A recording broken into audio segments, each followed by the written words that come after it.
Welcome to Tax File. I am your host, Laurie Bala Hassan, and it's great to have you with us for another exciting and informative episode. Today's lineup is packed with value. We'll begin with tax news, bringing you the latest updates and developments shaping the tax landscape. In our Did You Know segment, we'll share interesting facts and tips to help you stay tax smart. Then we head to the streets for Vox Pop, where everyday Nigerians share their thoughts on key tax issues. We'll unpack those views in our knowledge zone, breaking down the facts and offering context you can use. Our professional insight segment features expert analysis that simplifies complex tax matters that help you make better financial decisions. And finally, What's on the Net brings your questions, feedback, and comments from our online community, plus our responses. It's a full, engaging package, so sit tight because Tax File starts now.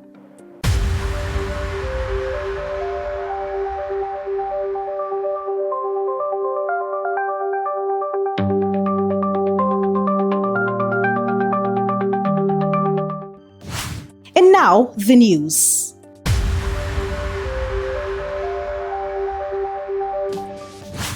The International Monetary Fund has advised Nigeria to consider additional tax measures, including a possible increase in value-added tax and the introduction of excise duties on telecommunication services to strengthen government revenue and support development spending. Aisha Abdulkader reports.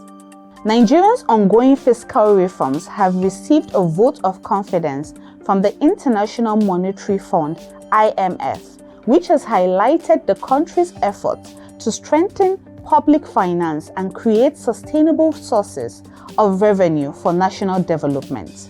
The fund noted that enhancing revenue generation through measures such as broadening the tax base and improving compliance could provide government with the resources needed to finance critical infrastructure, expand social welfare programs, and reduce reliance on borrowing. The IMF emphasized that any future revenue measures should be carefully designed and accompanied by strong social protection initiatives to safeguard vulnerable households. According to the fund, increased government revenue, when effectively managed, can support investment in roads, healthcare, education, and other essential services that drive economic growth and improve living standards. The recommendation underscores the importance of balancing revenue mobilization with targeted support programs to ensure that the benefits of economic reforms are broadly shared across society. The Nigeria Revenue Service (NRS) and His Majesty's Revenue and Customs (HMRC) have renewed their commitment to strengthening cooperation in tax administration, institutional capacity development, and revenue mobilization. The partnership aims to promote transparent and innovative tax systems, improve compliance, and support sustainable economic growth. It also provides an opportunity for both institutions to deepen technical collaboration and strengthen the long-standing relationship between Nigeria and the United Kingdom. Sa'ama Chido reports. This renewed collaboration underscores the growing importance of international partnerships in strengthening tax systems and improving government revenue generation. By leveraging technical expertise, knowledge sharing, and best practices from the United Kingdom, Nigeria stands to benefit from more efficient tax administration and enhanced compliance mechanisms. The partnership is also expected to support ongoing reforms aimed at broadening the tax base, improving service delivery, and boosting revenue needed to drive national development priorities. The Nigeria Revenue Service and the Joint Revenue Board have commenced the rollout of a 13-digit taxpayer identification system designed to unify taxpayer records and strengthen tax administration across the country. Jasra Tawheed reports. The introduction of a single 13-digit tax ID marks a major milestone in Nigeria's tax administration reform agenda. For years, tax authorities have faced challenges associated with fragmented taxpayer records, duplication of identities, and difficulties in tracking compliance across different jurisdictions. The new system is expected to address these issues by creating a unified and standardized identification framework for all taxable persons. Beyond improving the accuracy of taxpayer data, the initiative is expected to strengthen revenue mobilization by making it easier for tax authorities to identify taxpayers, monitor compliance, and curb tax evasion. The Unified Tax ID will also facilitate better information sharing among federal, state, and local tax authorities, reducing administrative bottlenecks and enhancing coordination across the tax ecosystem. For taxpayers, the new system could simplify registration and interaction with tax authorities by providing a single identifier for tax-related transactions. In the long term, the reform is expected to support greater transparency, improve service delivery, and contribute to a more efficient and technology-driven tax administration system capable of supporting Nigeria's economic and development objectives. And that's a wrap on the news. Let's join Mariam on the Vox Pop segment.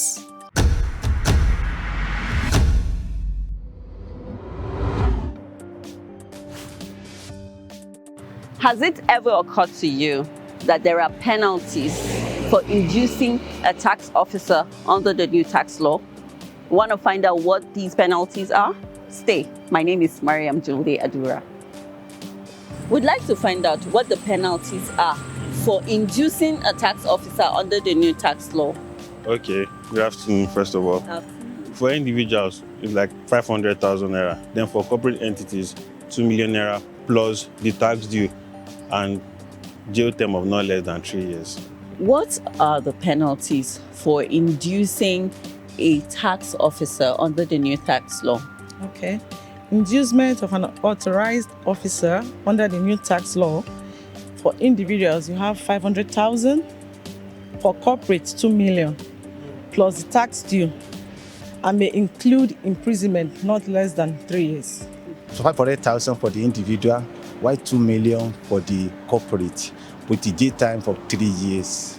For an individual, it's 500,000, and for a corporate entity, it's 2 million plus the taxes due, and also could include jail term of about 3 years. We'd like to find out what the penalties are for inducing a tax officer under the new tax law.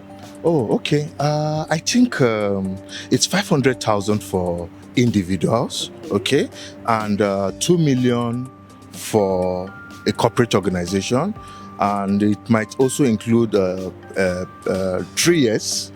You can go to jail for 3 years. So it's either or both. You can either pay the penalty and you go to jail for 3 years, inclusive of an assessment penalty for the taxes unpaid.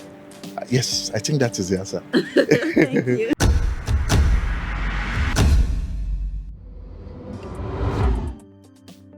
The future of tax is here.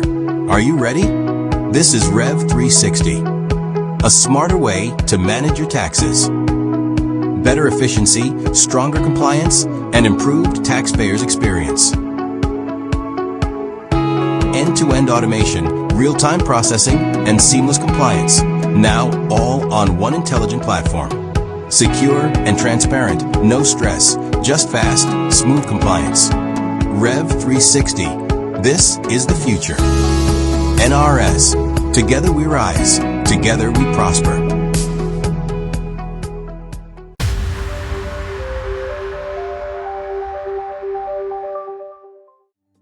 Did you know any person who attempts to induce, influence, or entice an authorized tax officer in order to obtain a tax benefit in course of the officer's duty commits an offense? For more information, please visit www.nrs.gov.ng. Ashu Abe takes us on the Knowledge Zone.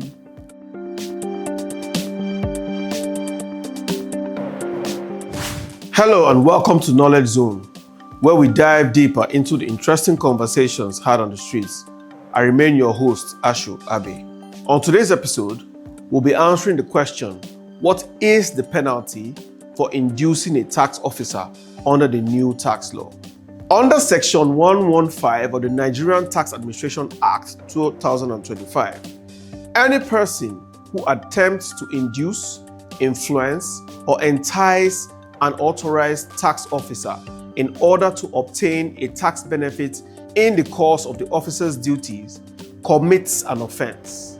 This includes offering gifts, money, favors, or any other form of inducement to influence a tax-related decision. Upon conviction, an individual is liable to a penalty of 500,000 naira.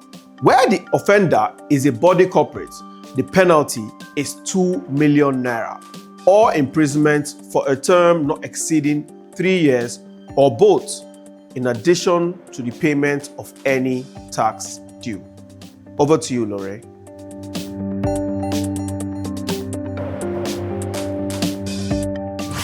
And now to our professional insight segments.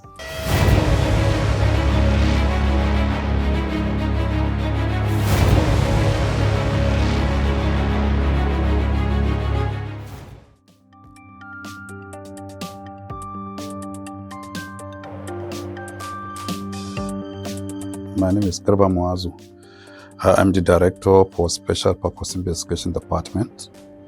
And I've been a staff of Federal Inland Revenue Service for the past 32 years. I rose through the rank from level 8 officer to become a director. I've had the privilege of working in different offices of the service, operations, compliance, and enforcement group of the service. My co-function is as a director, I supervise the department. And this department is a new creation that was done recently by the current management in order to separate the tax administration enforcement arm of civil from the, criminal investigation. And I supervise the setup of the department, and I also supervise implementation of the roadmap to get to the destination that we are capable for.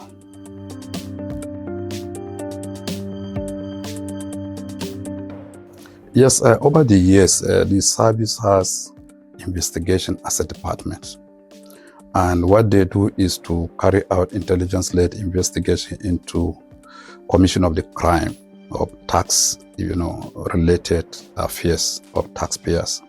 But if you continue to carry out audit and civil investigation, you will continue to find yourself where the taxpayer will continue to commit crime. And you cannot succeed unless you prosecute a taxpayer. And the difference between the current tax investigation department and special purposes tax investigation concentrate on civil aspect of investigation, collecting the money that has not been paid, imposing penalty and interest, and they stop at that. While special purpose will retrieve the file from tax investigation and even from audit, review the file and establish a consistent violation of the tax laws. And that will require us to prosecute the taxpayer.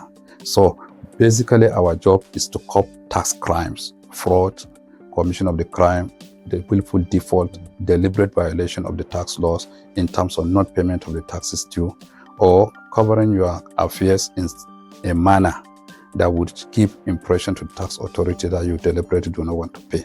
So they are civil, we are more criminal focused in our investigation.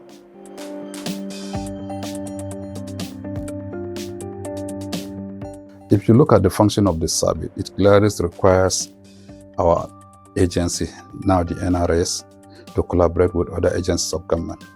In particular reference to the Special Purpose Investigation Department, our mandate, which I mentioned is to stop the commission of crime, which is to detect, to disrupt, and to deter commission of tax crime, and at the same time enhance compliance. So we cannot do it alone. And therefore, we are the focal office within which other law enforcement agencies meet and rest, particularly economic and financial crimes, the Office of National Security Advisor, the Interpol, ICPC, Customs, NFIU. All those agencies directly deal with us, and most of their letters are even attention to the Director Special Purpose, whereby we share intelligence, we collaborate, we cooperate, we share expertise, we do capacity building, And whenever they discover a violation of tax law, they call us, they refer the case to us, but our focus is going forward, not only to collect the money, but to make sure that taxpayers pay for the crimes they commit. And that collaboration is very excellent. We've had MOUs before now, signed between the service and other agencies of government. Some are being reviewed currently in order to keep it a legal backing so that every word agency would know. Recently, we've had a situation where so many taxpayers are complaining some agencies are doing the job of the service. But now they are restricting their affairs into review and referral to the service and inviting us to take charge of any investigation that are related with tax law violation. The future of tax is here. Are you ready? This is Rev 360, a smarter way to manage your taxes. Better efficiency, stronger compliance, and improved taxpayers' experience. End-to-end automation, real-time processing, and seamless compliance. Now all on one intelligent platform. Secure and transparent, no stress, just fast, smooth compliance. Rev 360. This is the future. NRS. Together we rise. Together we prosper.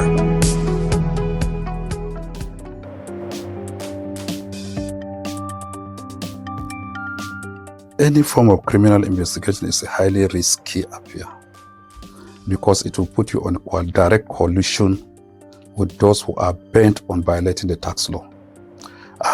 What we do, which without exposing to you details of what we do, is to gather every information available to us to establish a prima facie case against the taxpayer. That by the time we invite you, you will not be left in any doubt that what we have against you is sufficient enough for you to go behind the bar or for you to sign up a bond with the service, not to ever repeat the violation of the crime. It's highly technical, and in order to get those kind of a thing to do it, the risk element of it to reduce to the bare minimum, we have had an engagement with the UNDP and OECD, and they are about to establish a forensic lab for the service so that we can enhance the tools that we use in trying to validate the information at our disposal. And the service has also designated all the staff in special purpose investigation as special purpose officers with the powers of the Nigerian Police Force and law enforcement agents. And we are setting up our own place where we can detain. And then in some years past that, the service was even considering arming some of those investigations in order to protect. But whenever we are having issues that has very risky, we invite the police within the service, we invite the DSS that is available to us so that they can assist in providing security and protection to the service. But we are not going to be deterred by that risk, because that is what we sign up for.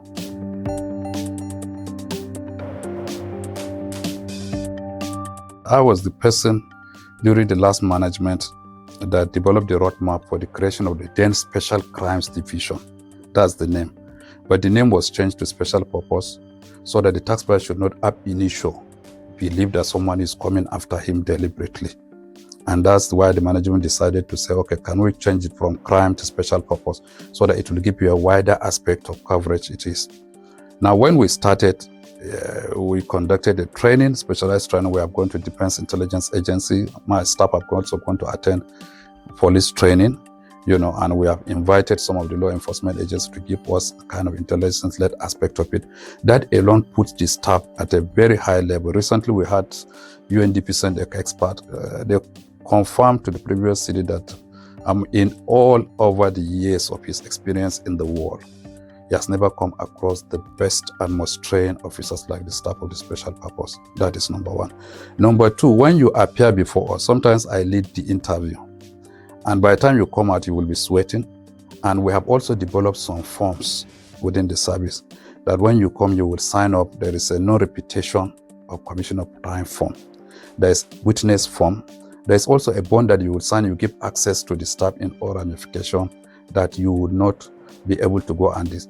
And I can bet you, and you go and review any file done by our office. Significant drop from the previous investigation or audit conducted you will find in those files. And that is a success story because our mandate focus on detect the crime, then provide a roadmap to disrupt the occurrence of it. Then at the same time, you serve as a deterrence.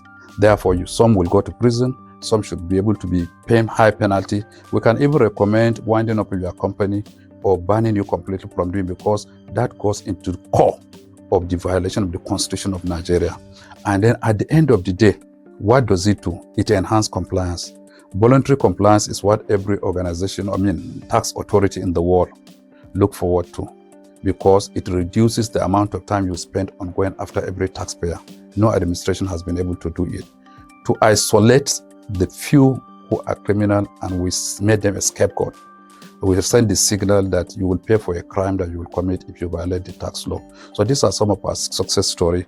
We have been able to recover huge amount of money. The statistics are there. The service, we've received award for our excellent work.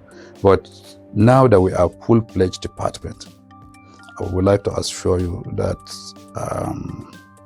in the next 1 year to 2 years, the news will be all over the place. It's one of our KPI that every team must send in cases for, prosecution. And I'm going to do a memo to the EDs in operations to tell them that when they come across violation of the tax law, they are duty bound to send it to the department so that we can serve them or obtain those warrant and then arrest and detect and also prosecute those taxpayers. Like I said, we've been here for so many years, and you will be glad to know that your work and the work of the team is not done by me alone. I have my staff, we have competent, trained officers. If you are not good, you can't be here. That's just the truth of the matter. And I am a person who always drive there, get the best from you. No night, no day. In the middle of the night, I call you, I see information, I want an answer to it. We've had a lot of trainings outside, and we are collaborating and working to make sure that we succeed.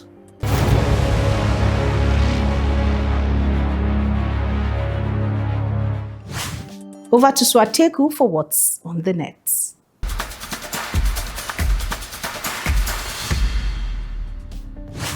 Good day and welcome to What's on the Net. My name is Joyce Swateku. At striving_soul is asking, I registered my company tax ID last week but couldn't verify it on Tax Promax. Was told the Tax Promax has been phased out. Please, which portal can we verify tax ID? If you recently registered your company's tax identification number TIN and cannot verify it on Tax Promax, it will be because the verification feature is no longer available on that platform. TIN verification can now be done through the official NRS taxpayer portal. If the TIN is not yet visible, it may still be undergoing processing or synchronization. Taxpayers are advised to contact the nearest NRS office or customer support for assistance. At Delight, Jacob Ugu is asking, how can a POS operator with company registration, RC file, CIT, note, no goods sold, pay stamps duty on transactions, pay charge on every transaction, pay stage IGR, pay business premises levy and advert levy to LGA. A POS operator registered as a limited liability company is registered to file company's income tax, CIT, based on its taxable profits, not on the total value transactions processed. The company's taxable income is derived from commissions, service charges, and other business earnings, less allowable expenses. Payment of stamp duties, state taxes, or local government levies does not exempt the company from filing CIT returns. Even where no taxable profit is made, the company is still required to file its tax returns as prescribed by law. Over to you, Laurie.